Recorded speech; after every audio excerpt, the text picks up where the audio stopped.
Assalamualaikum warahmatullahi wabarakatuh. Bismillah, walhamdulillah, wassalatu wassalamu ala rasulillah Sayyidina wa maulana Muhammadin ibni Abdillah wa ala alihi wa sahbihi man walah wa la hawla wa la quwata illa billah. Alhamdulillah, di bulan Ramadan ini saya punya kesempatan untuk melanjutkan materi Qiraatul Kutub yang sekarang materi ke-8 tentang jual beli murabahah. Langsung saja saya bacakan teks bacaan yang diambil dari kitab Bidayatul Mujtahid wa Nihayatul Muqtasid karya Al-Imam Ibnu Rushdi Al-Hafidh ini. Kita mulai. Bismillahirrahmanirrahim. Qala al-muallifu rahimahullahu ta'ala wa nafa'ana bihi ya bi'ulumihi fid dharaini amin. Kitabu Bai'il Murabahati. Kitabu, bab. Kitab di sini bermakna bab, ya, pembahasan. Bai'il Murabahati, bai' jual beli, al-murabahati secara murabahah. Apa itu definisi jual beli murabahah akan dijelaskan oleh muallif, pengarang kitab, ya. Langsung paragraf pertama, ajma'a jumhurul ulama'i. Ajma'a telah sepakat, jumhuru mayoritas, al ulama'i ulama, mayoritas ulama sepakat, ala annal bai'a sinfani, ala atas anna bahwasanya al bai'a jual beli, sinfani itu ada dua macam. Ulama sepakat bahwasanya jual beli itu ada dua macam. Musawamatun wa murabahatun. Yang pertama musawamah, jual beli musawamah. Musawamah dari kata saumun yang secara bahasa artinya menawar. Jadi jual beli musawamah itu jual beli yang di dalam akad, yang di dalam transaksinya ada proses tawar-menawar harga antara penjual dan pembeli. Ini jual beli yang sehari-hari kita lakukan, ya, di pasar-pasar atau di toko-toko yang boleh menawar. Contoh mudahnya, saya penjual baju dan saya menawarkan baju kepada calon pembeli. Saya bilang kepada calon pembeli, ini baju ini saya jual seharga 100.000, silahkan ambil dengan harga 100.000. Pembelinya mengatakan, saya tawar 80.000 saja. Kalau mau 80.000, saya beli bajunya. Saya penjual mengatakan, jangan 80, naikin dikit lah. Akhirnya pembeli menaikkan sedikit. Ya, oke. Saya beli dengan harga 90.000. Kemudian penjual mau. Akhirnya penjual dan pembeli sepakat dengan harga 90.000. Maka dijuallah baju tersebut dengan harga 90.000. Ini jual beli musawamah yang sehari-hari kita lakukan. Tadi, ya, awalnya penjual menawarkan baju seharga 100.000, ditawar pembeli 80.000. Tidak dikasihkan, dinaikkan harganya oleh pembeli 90.000, dilepas sama penjual. Maka terjadilah jual beli baju dengan posisi harga 90.000 yang telah disepakati oleh penjual dan pembeli. Jual beli musawamah atau adanya tawar-menawar di dalam proses akad seperti ini tidak masalah, disepakati oleh ulama, hukumnya sah dan jual belinya sahih, berlaku. Itu jenis yang pertama. Yang kedua, wa murabahatun, jual beli dengan cara murabahah. Apa itu murabahah? Diambil dari kata ribhun, keuntungannya, profit. Mu'alif akan mendefinisikan apa itu murabahah. Wa annal murabahata, dan sesungguhnya jual beli murabahah, hiya, yaitu ayyadhkural ba'i'u, ayyadhkura, hendaknya menyebutkan atau menjelaskan, al-ba'i'u, penjual, lil mushtari, kepada pembelinya, as-samana, apa yang dijelaskan, as-samana, menjelaskan harga, alladzi ishtara, yang penjual tadi membeli, bihi, dengan harga tersebut hasil anta barang dagangannya, komoditas yang mau dia jual. Ini maksudnya adalah ya ayadzkural bai'u alil mushtari as-samana. Jadi jual beli murabahah itu penjual memberitahu pembeli, menjelaskan kepada pembeli harga modal. Penjual itu mendapatkan barang yang mau dijual kepada pembeli dulunya dengan harga berapa, harga modalnya berapa. Ini dikasih tahu kepada pembeli. Misalnya saya jualan HP ya, HP-nya saya jual secara murabahah kepada pembeli. Ya karena pembelinya teman saya sendiri, jadi udah buka-bukaan saja. Saya katakan kepada pembeli, HP ini saya jual kepada Anda dengan cara murabahah. Harga modal saya membeli HP ini dulunya itu 1 juta. Dan saya ingin mendapatkan keuntungan 10% dari harga modal tersebut. Pembeli mengatakan, ya saya terima. Saya beli HP-nya dengan harga tersebut. Berarti berapa jumlah uang yang harus dibayar oleh pembeli? 1 juta plus 10%-nya. Berarti 1.100.000. Itu jual beli murabahah. Penjual harus menyebutkan, menjelaskan kepada pembeli harga modal atau harga kulakan barang. Harga kulakan itu apa? Kulakan itu adalah membeli barang untuk dijual kembali. Jadi harga yang dipakai penjual untuk membeli barang, yang barangnya nanti akan dijual kembali kepada pembeli berikutnya, harganya disampaikan kepada pembeli. Itu namanya harga kulakan atau harga modal ya.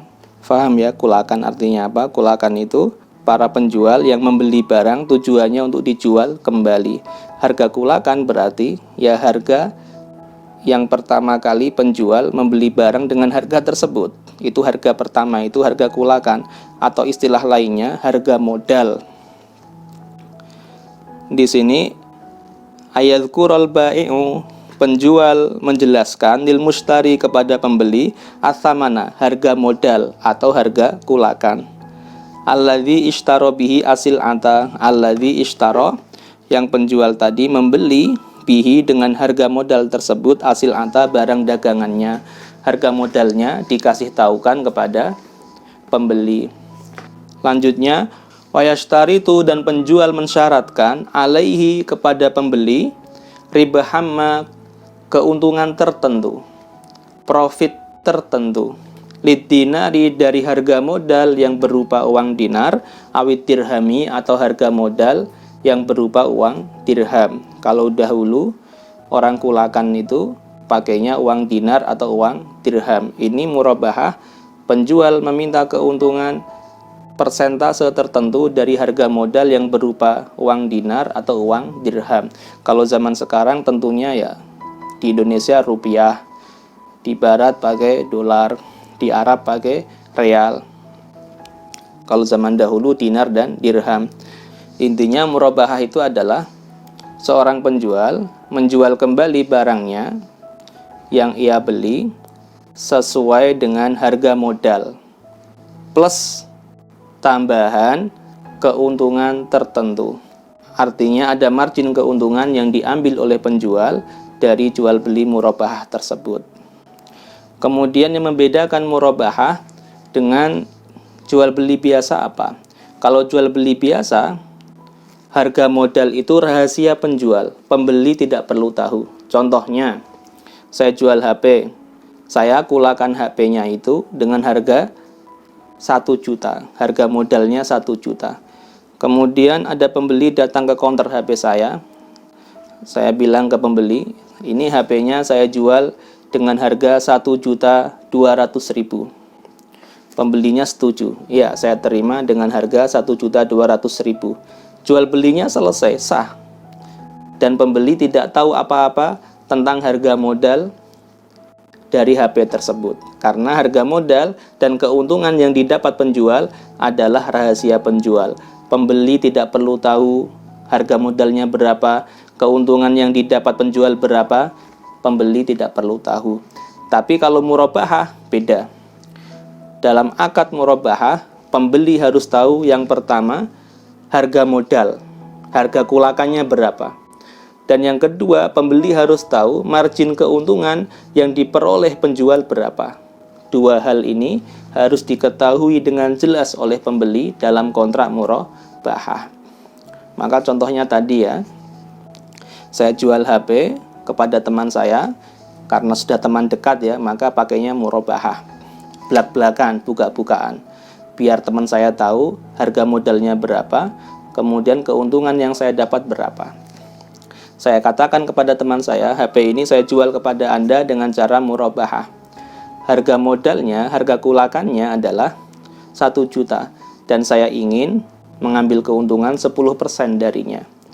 Berarti teman saya ketika menerima, dia harus membayar 1 juta plus 10%-nya, 100.000. Totalnya 1.100.000.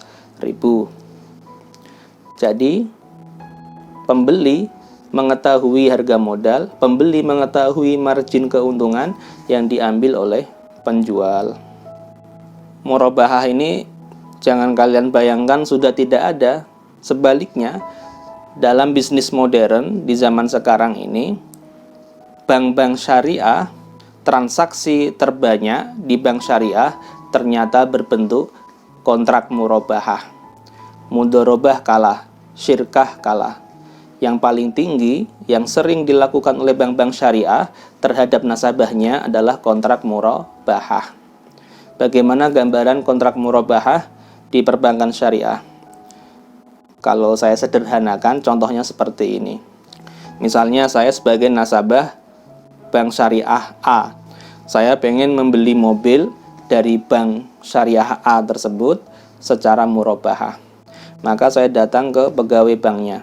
Saya katakan, saya ingin membeli mobil Innova tahun sekian, warnanya sekian, dan ciri-ciri yang lainnya saya sebutkan. Kemudian bank syariah A ya menerima kontrak pesanan saya tersebut, dan dia akan membeli mobil yang saya pesan dari dealer mobil.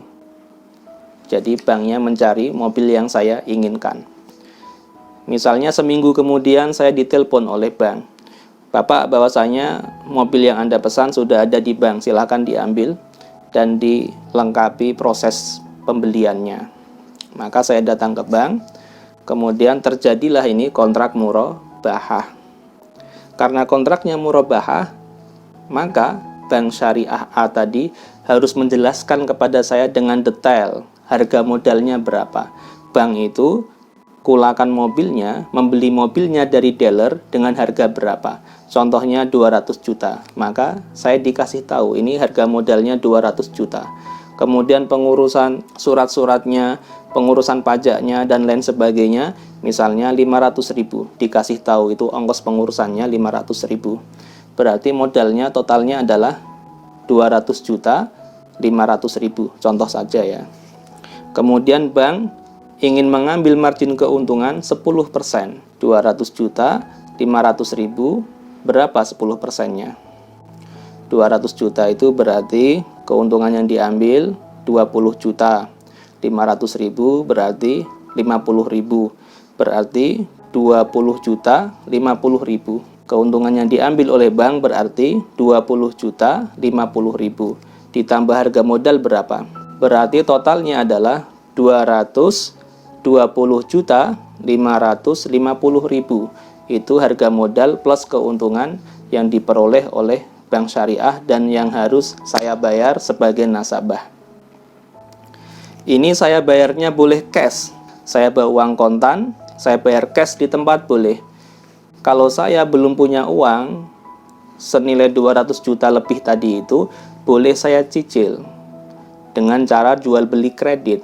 Saya cicil angka 220 juta 550.000 itu misalnya dalam jangka waktu 1 tahun atau dalam jangka waktu 6 bulan. Artinya tergantung kesepakatan antara bank dan nasabah.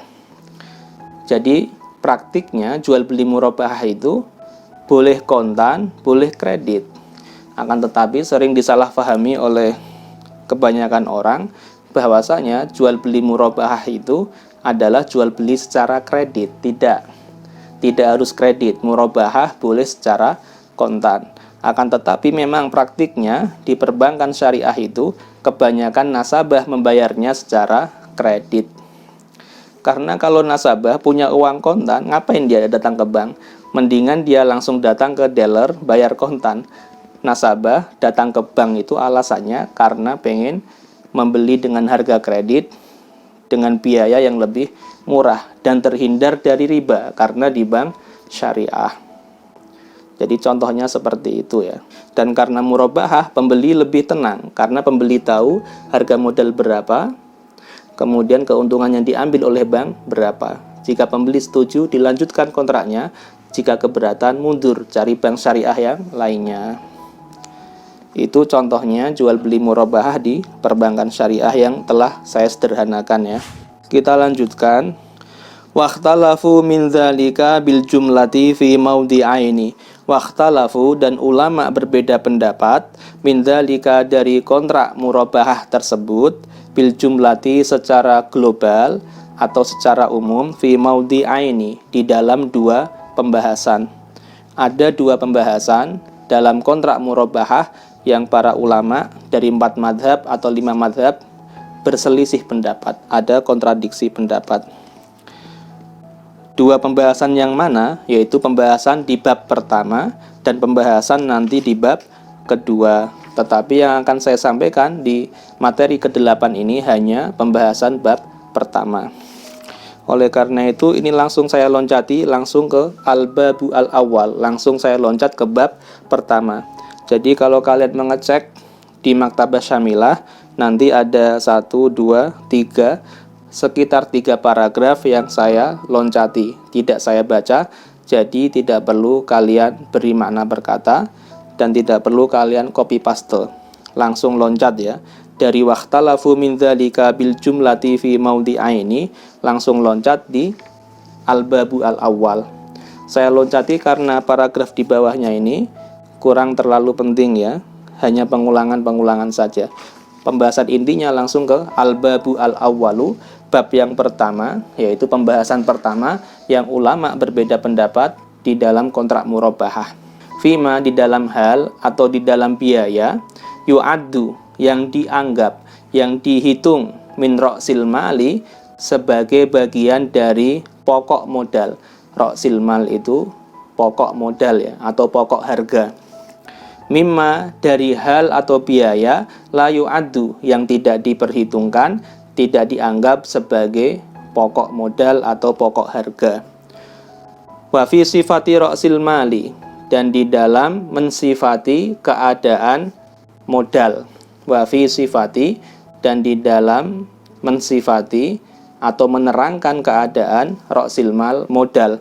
Alladzi yajuzu ayyubna alaihi ribahu, alladzi yajuzu, modal yang boleh, alladzi yang yajuzu boleh, ayyubna untuk diambil, alaihi di atas modal tersebut, ar-ribahu keuntungan.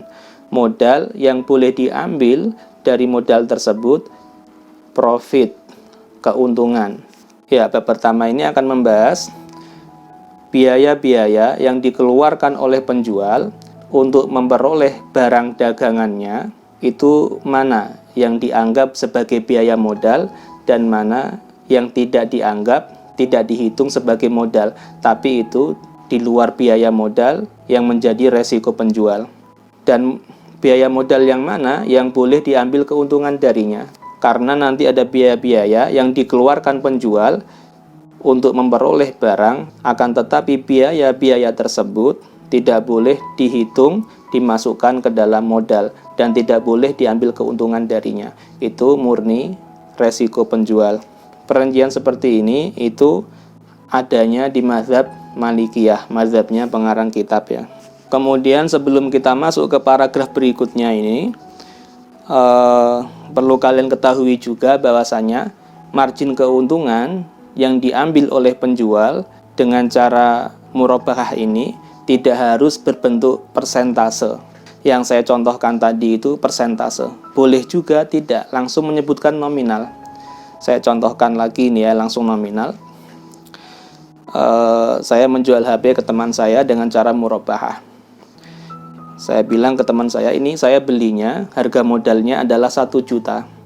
Dan saya ingin mengambil keuntungan 100.000. Ini boleh, langsung saya menyebutkan nominal. Tidak pakai persentase, boleh. Saya ingin keuntungan 100.000 atau 200.000 atau berapa ratus ribu, boleh. Yang penting disepakati oleh pembeli. Misalnya, saya ingin mengambil keuntungan nominalnya 100.000. Pembeli setuju, maka boleh transaksi murabahahnya. Jadi sekali lagi, margin keuntungan tidak harus berupa persentase. Boleh langsung menyebutkan nominal.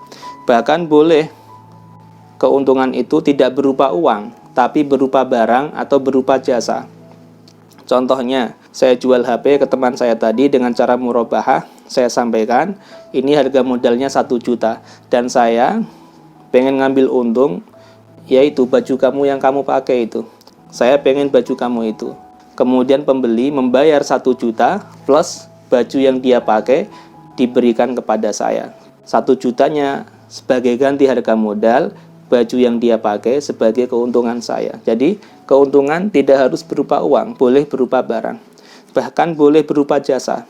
Misalnya, saya jual HP ini kepada Anda sesuai dengan harga modal. Harga modalnya 1 juta. Dan saya ingin ngambil untung, yaitu kamu pijitin saya 1 jam. Dan teman saya setuju, maka sah. Yaitu jual beli murabahah dengan harga 1 juta, keuntungan yang saya dapat, saya dipijit selama 1 jam oleh teman saya. Jadi, keuntungan dalam murabahah yang pertama, yang paling sering terjadi adalah bentuknya adalah persentase atau nisbah ya. Persentase dari harga modal. Yang kedua, boleh langsung menyebutkan nominal uang. Yang ketiga, boleh berupa barang ataupun jasa. Semuanya sah dalam akad murabahah. Yang penting ada keterbukaan dan penjual pembeli sepakat atas akad tersebut, maka hukumnya sah. Ya, kita lanjut paragraf berikutnya. Fa amma ma yu'addu fis tsamani mimma la yu'addu. Fa amma ma adapun hal sesuatu yu'addu yang diperhitungkan atau yang dianggap fis tsamani termasuk dalam harga pokok atau pokok modal, mimma dari hal la yu'addu yang tidak dianggap atau tidak ikut diperhitungkan di dalam harga pokok tadi. Fa inna tahsila mazhabi malikin, maka sesungguhnya tahsila kesimpulan atau konklusi mazhabi malikin, mazhabnya Imam Malik, mazhab Malikiyah, fi dzalika dalam hal tersebut, mana yang dianggap sebagai pokok modal atau harga pokok dan mana yang tidak dianggap, annama yanubul bai'u ala sil'ati zaidan ala thamani yang qasimu salasata aqsamin. Annama sesungguhnya hal yanubu yang melakukan al bai'u penjual ala sil'ati terhadap barang dagangannya, as-sil'ah barang dagangannya, komoditas. Zaidan ala thamani artinya di luar harga. Zaidan di luar ala thamani dari harga. Yang qasimu itu terbagi salah sata aqsamin menjadi 3 macam. Artinya hal atau upaya yang dilakukan oleh seorang penjual untuk memperoleh komoditas atau barang dagangannya di luar harga pokok barang itu terbagi menjadi 3 macam. Qismun yu'addu fi asli tsamani. Qismun, yang pertama adalah bagian. Qismun artinya bagian, artinya hal atau biaya. Yu'addu yang diperhitungkan, fi asli tsamani termasuk di dalam pokok harga. Biaya tersebut meskipun di luar dari harga barang, tapi dianggap dimasukkan ke dalam pokok harga. Wa yakunu lahu hadzun minar ribahi. Wa yakunu dan ada dan mendapatkan lahu bagi penjual tadi hadzun bagian atau margin minar ribahi dari keuntungan. Ini yang pertama. Jadi biaya yang dikeluarkan penjual di luar harga barang, tetapi perhitungannya dia dianggap atau dihitung sebagai pokok harga. Dan dalam menghitung persentase keuntungan pun disertakan, diikutkan. Contohnya bagaimana ini? Untuk memperjelas gambarannya, saya berikan contoh. Misalnya saya pengusaha konveksi. Perusahaan saya membuat baju anak-anak misalnya. Maka saya sebagai penjual, pengusaha, saya kulakan kain mentahan, kain meteran yang belum berbentuk baju. Saya kulakan kain tersebut, kemudian sampai perusahaan dijahit oleh para pegawai saya. Misalnya harga kainnya adalah untuk satu baju 100.000. Kemudian ongkos jahitnya saya bayar penjahit itu untuk satu bajunya misalnya 70.000. Jadi totalnya adalah 170.000. 100-nya untuk bahan kain dan benang misalnya ya. 70.000-nya untuk ongkos penjahit.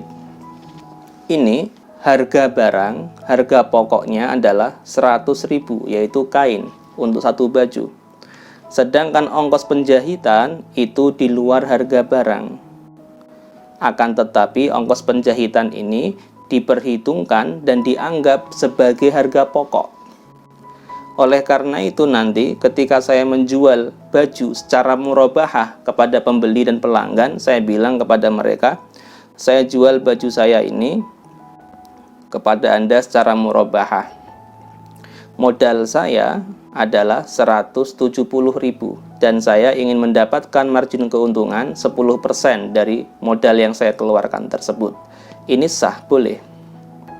Karena apa? 70.000 ongkos penjahitan dianggap sebagai harga pokok dan boleh mendapatkan persentase keuntungan.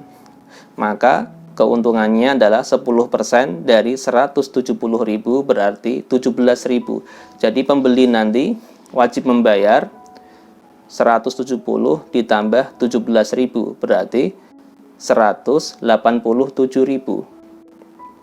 Yang 100.000 untuk harga kain, ini harga pokok, ini aslus saman. 70.000 ini adalah kismun yu'addu fi asli saman, biaya di luar harga pokok akan tetapi dianggap dan diperhitungkan sebagai harga pokok. Wa yakunu lahu hadzun minar ribahi. Wa yakunu lahu, dan penjual mendapatkan hadzun, bagian minar ribahi dari keuntungan. Karena apa? Karena biaya tersebut diperhitungkan ke dalam pokok modal dan penjualnya bisa mendapatkan margin keuntungan dari biaya tersebut, meskipun, saya ulangi, biaya tersebut di luar harga pokok, yaitu harga kain tadi ya. Yang kedua, wakismun, dan bagian, yaitu biaya, yu'addu, yang dianggap fi asli tsaman, sebagai pokok harga, aslun, pokok, atsaman, harga. Walayakunu, dan tidak ada lahu, bagi kismun tadi, bagi biaya tadi, hadzun, bagian atau margin minar ribahi dari keuntungan. Ini biaya di luar harga pokok jenis kedua, yaitu kismun yu'addu fi asli tsaman, biaya masih diperhitungkan sebagai harga pokok, akan tetapi dalam perhitungan margin keuntungan, persentase keuntungan tidak dilibatkan, tidak ikut di total. Contohnya apa? Nanti di paragraf bawah itu dijelaskan contoh-contohnya. Contoh biaya jenis kedua ini misalnya adalah ongkos transportasi dan ongkos penyewaan lahan untuk tempat penyimpanan barang atau komoditas. Jadi contohnya misalnya seperti ini. Saya perusahaan konveksi tadi, saya kulakan kain itu online. Ada ongkos kirimnya, misalnya ongkos kirimnya 10.000. Jadi untuk membuat satu baju saya butuh kain seharga 100.000 plus ongkos kirimnya 10.000. Kemudian tadi ditambah biaya penjahitan karyawan saya, satu bajunya 70.000. Jadi totalnya berapa? Totalnya adalah harga kain 100.000 ditambah ongkir 10.000 ditambah biaya penjahitan 70.000, totalnya 180.000. Ini ketika saya menjual baju yang sudah jadi kepada pembeli dengan cara murabahah, berapa keuntungan yang saya dapat jika saya minta margin keuntungannya 10% dari modal. Maka contohnya seperti ini, saya bilang ke pembeli, baju ini saya jual kepada Anda dengan cara murabahah. Saya modalnya adalah 180.000. 100.000-nya untuk harga kain, 10.000-nya untuk ongkos kirim, 70.000-nya untuk ongkos penjahitan, dan saya meminta keuntungan sebesar 10% dari modal. Maka nominal uang berapa yang dikalikan dengan 10% tersebut? Apakah 180.000 ongkirnya ikut dihitung, ataukah hanya 170.000 ongkirnya tidak boleh dihitung? Di sini dalam mazhab Malik dijelaskan wala yakunu lahu hadzun minar ribahi. Biaya jenis kedua ini seperti ongkos kirim tidak boleh disertakan dalam perhitungan persentase keuntungan. Artinya 10% keuntungan itu diambil dari 170.000 saja, yaitu harga kain dan ongkos penjahitan. Sedangkan ongkos kirim itu ya masuk ke dalam pokok harga, tetapi dalam persentase keuntungan tidak ikut dihitung. Jadi 10% dari modal adalah 10 dikali 170.000 dibagi 100. Jadinya berapa? 10% dari 170.000, ya 17.000. Berarti harganya berapa? Harganya adalah 170.000 ditambah 17.000, yaitu 187.000 plus ongkirnya 10.000. Jadi ongkir tetap dihitung sebagai harga pokok, tetapi tidak dimasukkan dalam perhitungan persentase keuntungan yang 10% tadi ya. Maka totalnya berapa? 197.000. 100.000-nya harga kain, 70.000-nya ongkos penjahitan, 17.000-nya 10% keuntungan, kemudian ditambah ongkir 10.000, totalnya 197.000. Maka pembeli wajib membayar 197.000. Ini jenis biaya kedua ya.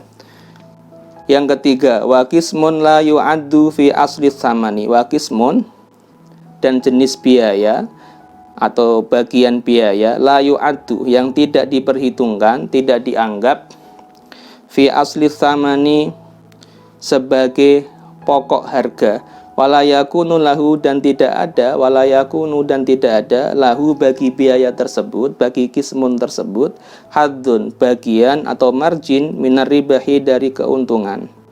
Ini jenis biaya yang nomor 3, tidak dianggap sebagai pokok harga, juga tidak dihitung dalam perhitungan persentase keuntungan. Jadi biaya yang jenis ketiga ini murni resiko penjual. Sebagai penjual dia harus menanggungnya. Ketika menjual barang tersebut dengan cara murabahah, dia tidak berhak mengambil keuntungan darinya. Contohnya apa? Contohnya nanti di paragraf bawah itu, contohnya adalah at-toy, melipat baju, jasa melipat baju. Jadi baju-baju di perusahaan kan saya lipat dengan rapi. Jasa melipatnya itu tentunya ada ongkosnya. Tapi ongkos melipat baju itu tidak boleh diikutkan masuk ke dalam pokok harga, juga tidak boleh diikutkan dalam perhitungan margin keuntungan. Jasa melipat baju itu murni resiko penjual. Ini jenis ketiga ya. Jadi kesimpulannya dalam mazhab Malik, biaya-biaya di luar harga barang itu ada 3 macam. Yang pertama, ada kalanya biaya tersebut dianggap sebagai pokok harga, kemudian diperhitungkan dalam margin keuntungan, dalam mengambil margin keuntungan. Yang jenis kedua, dihitung sebagai pokok harga, tapi tidak ikut dihitung dalam mengambil persentase keuntungan. Yang ketiga, biaya yang dikeluarkan penjual di luar harga barang tidak dianggap sebagai pokok harga dan juga tidak ikut ditotal tidak ikut dihitung dalam persentase keuntungan. Kita masuk paragraf berikutnya, ini ke contoh-contoh dan kriteria dari setiap biaya. Fa'ammal ladzi yahsubuhu fi ra'sil mal. Fa'ammal ladzi, ini yang jenis pertama tadi ya. Fa'ammal ladzi, adapun biaya, yahsubuhu, yang penjual menghitungnya, fi ra'sil mal, di pokok modalnya. Ra'sul mal itu pokok modal ya, atau modal pokok. Wa yaj'alu lahu, wa yaj'alu, dan penjual menjadikan, lahu, bagi biaya tadi, hadzon, bagian atau margin, minar ribahi, dari keuntungan. Fahuwa, yaitu biaya, ma kana mu'athiran fi ainis sil'ah. Fahuwa, yaitu biaya, ma, untuk hal, kana, yang hal tersebut, mu'athiron, itu punya pengaruh, fi ainis sil'ati, dalam zat barang, fi aini, dalam zat asilati, barang yang dijual atau komoditas. Mithlul khiyatoti wassobegi, mithlul khiyatoti, seperti biaya penjahitan baju, wassobegi, dan pewarnaan baju. Ini jenis biaya pertama. Jenis biaya pertama adalah biaya tersebut untuk hal yang bisa merubah bentuk barang. Saya contohkan tadi, saya pengusaha konveksi, saya hanya membeli kain gulungan, kain meteran. Kemudian sampai ke perusahaan saya, dijahit oleh pegawai saya. Ongkos penjahitan ini bisa merubah bentuk kain gulungan menjadi baju yang siap pakai. Atau pewarnaan. Misalnya perusahaan saya tadi, selain menjahit juga memotif warna.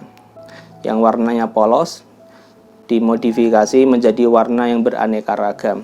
Ini ongkos pewarnaan dan ongkos penjahitan itu termasuk harga pokok dan juga diperhitungkan ketika menghitung margin keuntungan yang berbentuk persentase tadi ya contohnya. Jadi biaya yang bagaimana yang diperhitungkan sebagai pokok harga dan dilibatkan, disertakan dalam perhitungan persentase keuntungan, yaitu biaya-biaya yang punya pengaruh dalam zat barang, bisa merubah bentuk barang. Awalnya kain gulungan menjadi baju, maka ongkos penjahitan ini termasuk modal pokok. Begitu pula pewarnaan termasuk modal pokok karena punya pengaruh dalam berubahnya barang dagangan. Yang kedua, wa ammal ladzi yahsubuhu fi ra'sil mal. Wa ammal ladzi, adapun biaya, yahsubuhu, yang pedagang menghitungnya, fi ra'sil mali, sebagai modal pokok. Wala yaj'alu lahu, wala yaj'alu, dan penjual tidak menjadikan, lahu, bagi biaya tersebut, bagi alladzi, hadzon, bagian atau margin, minar ribahi, dari keuntungan.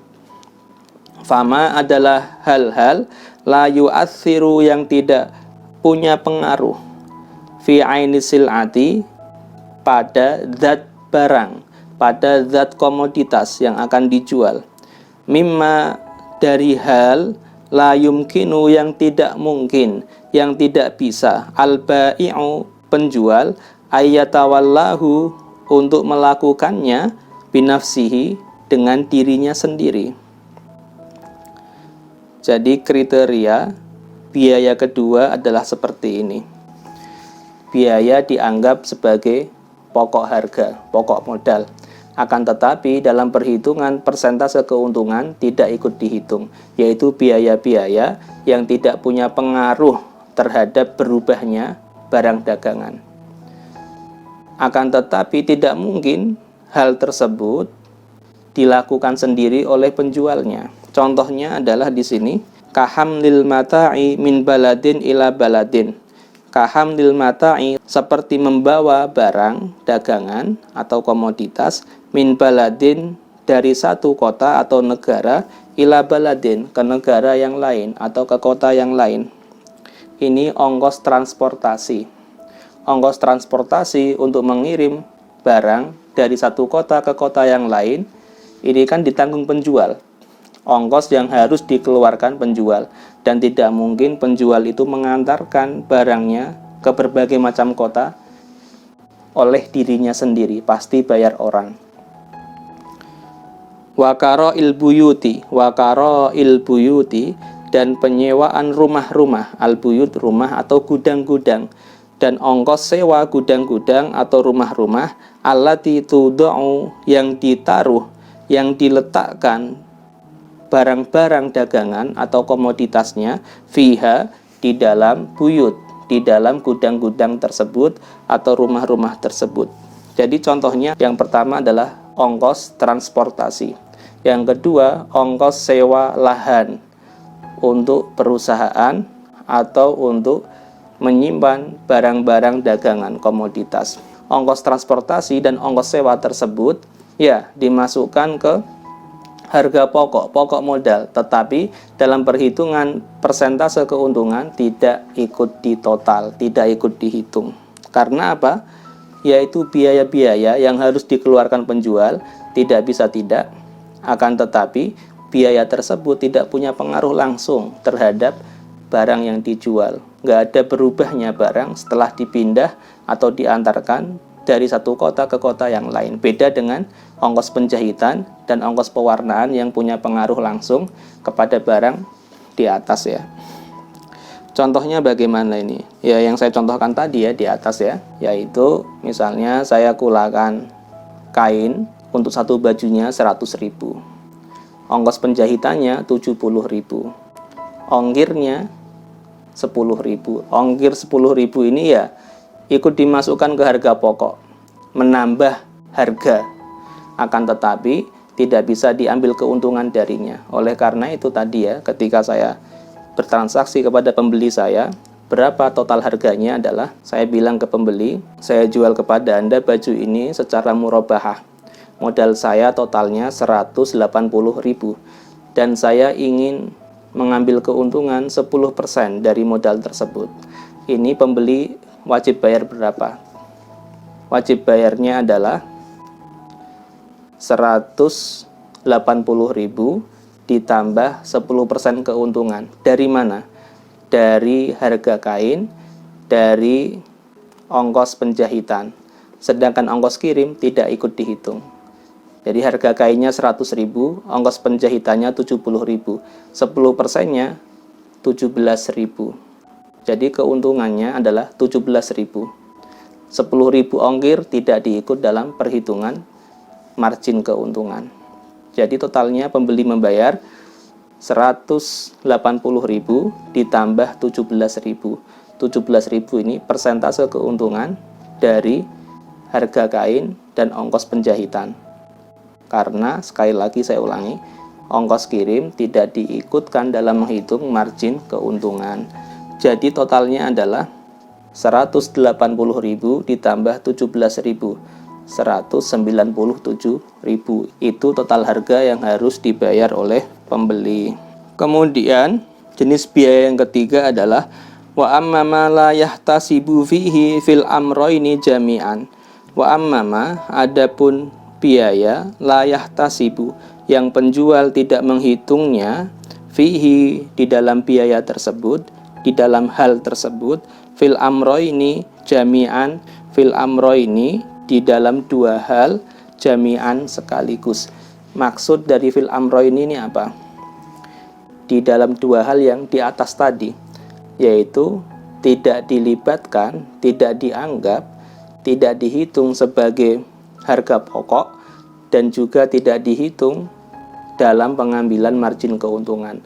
Yang saya katakan ini murni resiko penjual. Biaya tersebut tidak dihitung sebagai harga pokok dan tidak boleh diambil keuntungan darinya. Bagaimana kriterianya atau definisi yang biaya ketiga ini? Fama laisa lahu ta'sirun fi ainis sil'ati. Fama yaitu hal, biaya yang digunakan untuk hal, laisa yang tidak ada, lahu bagi hal tersebut, ta'sirun pengaruh, fi ainis sil'ati pada zat barang. Hal yang tidak punya pengaruh sama sekali pada zat barang, tidak bisa merubah bentuk barang yang akan dijual. Mimma yumkinu, mimma dari hal-hal, yumkinu yang mungkin, yang bisa, ayyatawallahu, untuk melakukannya, shahibus sil'ati, pemilik barang yaitu penjual, binafsihi, dengan dirinya sendiri. Kasam saroti, seperti ongkos makelar, watoyi, dan ongkos melipat baju, wasyaddi, dan ongkos mengikat barang. Syad mengikat ya, toyi melipat. Ini yang ketiga adalah biaya-biaya yang dikeluarkan oleh penjual, yang biaya tersebut digunakan untuk hal yang tidak punya pengaruh terhadap perubahan zat barang, zat komoditas yang akan dijual. Contohnya seperti melipat baju. Bajunya sudah selesai dijahit.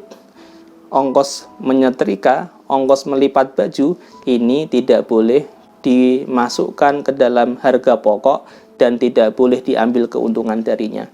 Itu ongkos resiko penjual. Termasuk juga kasam saroti, ongkos makelar. Misalnya penjual ini dalam memasarkan barang-barangnya membutuhkan jasa makelar ya. Jasa makelar, perantara antara penjual dan pembeli. Dia bayar makelar untuk menjual barang-barangnya.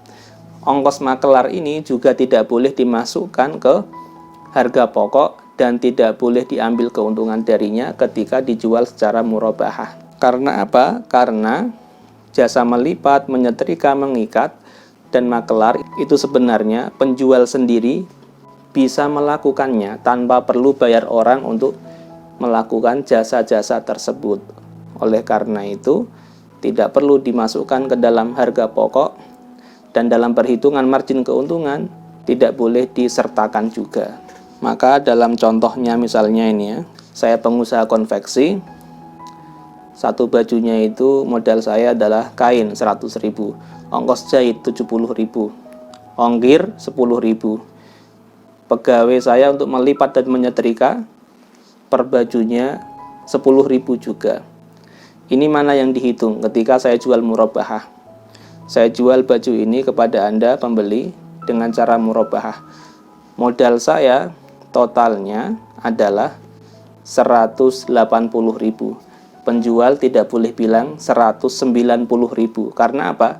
Ongkos jasa melipat dan menyetrika tidak boleh dihitung, tidak boleh ikut disampaikan kepada pembeli. Jadi yang dihitung adalah 100.000 harga kain, kemudian 70.000 jasa penjahitan, 10.000 ongkos kirim, sedangkan 10.000 yang jasa menyetrika dan jasa melipat baju tidak boleh ikut disertakan. Dia hanya mengatakan modal saya hanya 180.000. Yang 10.000 ongkos lipat dan ongkos menyetrika tidak boleh ikut disertakan dalam harga barang ketika disampaikan ke pembeli. Oleh karena itu secara otomatis pula yang 10.000 ongkos penyetrikaan dan melipat baju ini juga tidak mendapatkan persentase keuntungan. Yang ongkos kirim saja yang disertakan dalam modal atau harga pokok tidak mendapatkan persentase keuntungan, apalagi yang jenis ketiga ini. Ini bisa difahami ya. Itu pembagian biaya di luar harga pokok menurut mazhab Malikiyah. Sekarang kita menengok mazhab Abu Hanifah. Wa qala Abu Hanifata, dan berpendapat Al-Imam Abu Hanifah, pendiri mazhab Hanafiyah, bahkan yahmilu, penjual menghitung dan menyertakan ala tsamanis sil'ati, atas harga barang, atas harga pokok barang, kullama, setiap hal, nabahu, yang penjual lakukan, alaiha, atas barang tersebut. Menurut mazhab Abu Hanifah, ketiga jenis biaya di atas itu semuanya dimasukkan ke dalam harga pokok. Oleh karena itu secara otomatis ketiga-tiganya juga berhak untuk dimasukkan dalam perhitungan keuntungan, persentase keuntungan. Jadi menurut mazhab Abu Hanifah seperti ini. Misalnya tadi saya untuk satu bajunya saya beli kain 100.000, ongkos jahit 70.000, kemudian ongkirnya 10.000, jasa setrika dan lipat 10.000, totalnya 190.000. Ini semuanya dimasukkan ke harga pokok. Totalnya 190.000. Kemudian ketika saya bilang ke pembeli dan saya ingin mendapatkan 10% keuntungan dari modal saya 190.000 tadi, maka tinggal dihitung 10% dari 190.000 adalah 19.000. Jadi pembeli membayar berapa? Membayar 190.000 plus 19.000, yaitu ini menurut mazhab Abu Hanifah. Jadi ketiga biaya yang dirinci oleh mazhab Malikiyah itu ketiga-tiganya menurut mazhab Abu Hanifah boleh dimasukkan, boleh dihitung sebagai harga pokok barang, dan ketiga-tiganya jenis biaya tadi berhak untuk dihitung dalam mengambil persentase keuntungan barang. Jadi tidak perlu ditafsir tiga ya. Yang penting kesimpulannya dari mazhab Abu Hanifah adalah setiap biaya yang dikeluarkan penjual untuk mendapatkan barang atau komoditas dan untuk merawat barang atau komoditas ataupun hal lain, yang penting biaya tersebut itu untuk kemaslahatan komoditas tadi itu berhak disertakan sebagai harga pokok dan oleh karenanya berhak diambil keuntungan darinya. Ketika menghitung persentase keuntungan juga diikut sertakan. Ini mazhab Hanafiyah. Kalau mazhab kita Asy'afiyah bagaimana? Agak mirip. Asy'afiyah agak mirip dengan mazhab Hanafiyah, yaitu setiap biaya yang dikeluarkan oleh penjual untuk mendapatkan dan merawat barang dagangannya itu boleh dihitung dan dianggap sebagai harga pokok dan boleh diambil darinya persentase keuntungan ketika dijual secara murabahah. Akan tetapi ada satu pengecualian dalam mazhab Syafi'iyah, yaitu hal-hal yang dilakukan oleh penjual sendiri itu meskipun ketika dilakukan oleh orang lain membutuhkan bayaran, ada nilai ekonomisnya, itu tidak boleh disertakan sebagai harga pokok. Contohnya saya pengusaha konveksi yang baru memulai ya, belum punya karyawan. Semuanya saya kerjakan sendiri. Saya hanya beli kain dan benang untuk satu baju itu harganya 100.000. Kemudian saya jahit sendiri. Maka ketika jadi barangnya ini, saya sampaikan kepada pembeli saya jual baju ini kepada Anda dengan cara murabahah. Modal saya adalah 100.000, yaitu harga kain. Itu saja yang boleh disampaikan. Karena apa? Dia menjahit sendiri. Tenaganya penjual dalam menjahit itu tidak boleh diuangkan. Itu dalam mazhab Syafi'iyah seperti itu. Berbeda misalnya ketika dia bayar karyawan, bayar pegawai untuk menjahit, ongkos bayarnya 70.000, maka 70.000 ini boleh dimasukkan ke uang harga barang, ke harga pokok. Tetapi ketika penjahitan dilakukan penjual sendiri, tidak ada biayanya, tidak ada uangnya. Itu keunikan dalam mazhab Syafi'iyah. Akan tetapi meskipun seperti itu, di dalam mazhab Syafi'iyah masih bisa ada cara supaya penjual itu tidak rugi tenaga.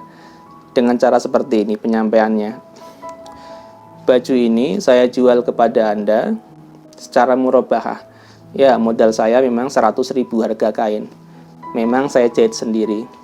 Akan tetapi saya jahit sendiri ini, misalnya saya nyuruh orang atau saya pakai jasa penjahit, maka jasa penjahitannya itu seharga 70.000. Oleh karena itu 70.000 ini tolong Anda bayarkan juga. Kalau didetailkan seperti ini boleh. Nanti jadinya berapa? Jadinya seperti ini, berarti 100.000 harga kain plus 70.000, yaitu biaya penjahitan semisal dijahit oleh orang lain. Dia minta keuntungan berapa? Penjual minta keuntungan 10%, berarti 10% dari 170.000, yaitu 17.000. Nanti pembeli membayar 187.000 karena 170.000 ditambah 17.000. Tapi cara penyampaiannya harus lebih detail, yaitu seperti tadi ya. Ya, baju ini modal saya 100.000. saya jahit sendiri. Akan tetapi jasa penjahitan ini, semisal saya pakai jasa jahit orang lain, saya kena ongkos 70.000. Oleh karena itu 70.000 ini sertakan juga dalam harga. Jika pembeli setuju, bisa. Dalam madzhab Syafi'iyah boleh. Meskipun dikerjakan sendiri, bisa mendapatkan keuntungan darinya. Jadi intinya dalam madzhab Syafi'iyah ini adalah biaya-biaya yang dikeluarkan penjual untuk barang komoditas itu semuanya bisa dihitung sebagai harga pokok, oleh karena itu bisa diambil keuntungan darinya. Kecuali hal-hal yang dikerjakan oleh penjual sendiri, ini tidak boleh ya, kecuali dengan cara yang tadi dijelaskan secara mendetail kepada pembeli bahwasanya dikerjakan sendiri. Apabila dikerjakan orang lain, pakai jasa orang lain, itu kena biaya, maka boleh. Jadi murabahah itu adalah akad amanah, kejujuran, keterbukaan antara penjual dan pembeli. Dan yang kedua, akad kesepakatan antara penjual dan pembeli. Penjual pengen margin keuntungan berapa, pembelinya setuju, maka beres, jadi ya.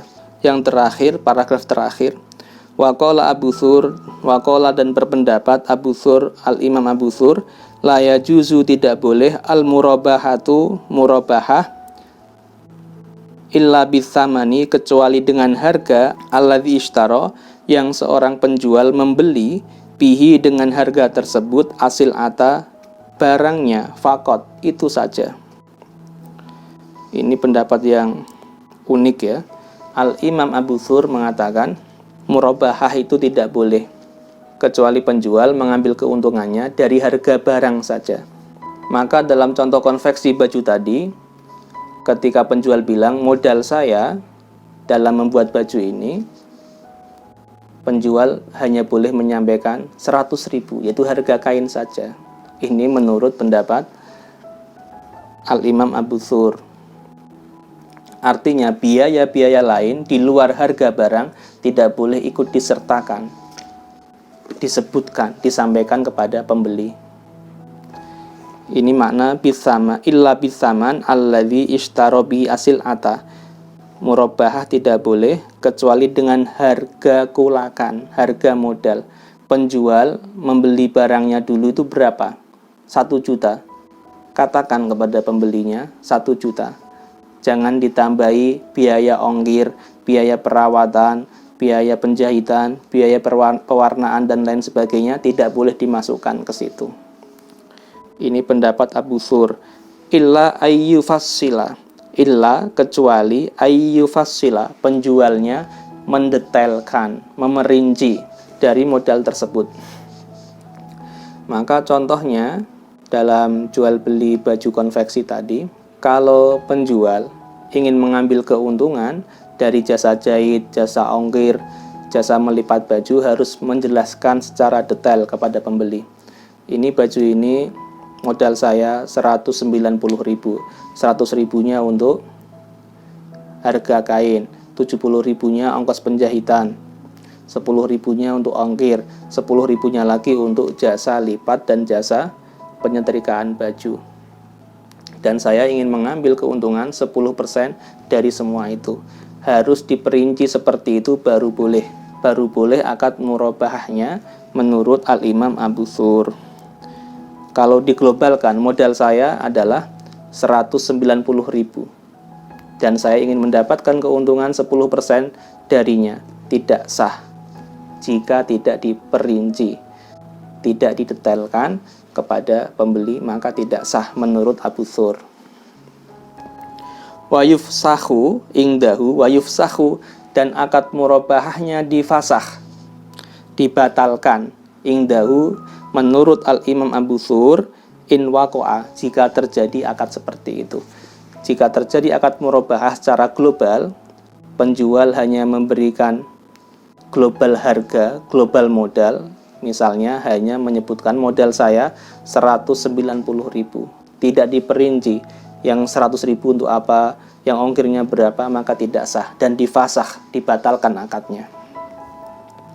Qala, mengatakan Al-Imam Abu Thur, li'annahu kadzibun, karena menyebutkan modal secara global tadi, kadzibun, termasuk dusta, bohong.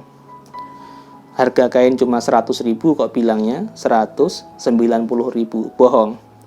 Li'annahu, karena penjual yaqulu mengatakan lahu kepada pembelinya, samanusil ati kada wa kada, samanusil ati, harga barangku ini kada, sekian rupiah, wa kada, dan sekian rupiah. Walaisal amru kadzalik, walaisa, padahal tidaklah al amru, kenyataannya, kadzalika, seperti itu. Penjual mengatakan harga beli baju saya ini adalah 190.000, padahal kenyataannya dia beli kain hanya 100.000. Ini dusta menurut Al-Imam Abu Thur. Wahwa ingdahu, wahwa, dan akad murabahah tadi, ingdahu menurut Al-Imam Abu Thur, min babil ghishi, termasuk bab ghish, penipuan. Itu termasuk penipuan kepada pembeli, maka tidak sah. Satu-satunya cara supaya sah menurut Al-Imam Abu Thur harus diperinci modalnya supaya bisa menjadi sah. Ya, kesimpulan dari materi murabahah ini adalah murabahah itu akad kejujuran, keterbukaan. Penjual harus terang-terangan. Penjual dengan harga berapa memperoleh barangnya, ongkos kirimnya berapa, kemudian jasa perawatannya berapa, semuanya disampaikan kepada pembeli. Kemudian baru menyampaikan dia ingin mendapatkan margin keuntungan berapa persen. Jika pembeli sepakat, penjual sepakat, maka akadnya sah ya. Ini adalah kajian fikih klasik menurut kitab Bidayatul Mujtahid. Materi selanjutnya adalah materi nahwu ya, kaidah nahwu yang pada materi ke-8 ini tentang isim mausul.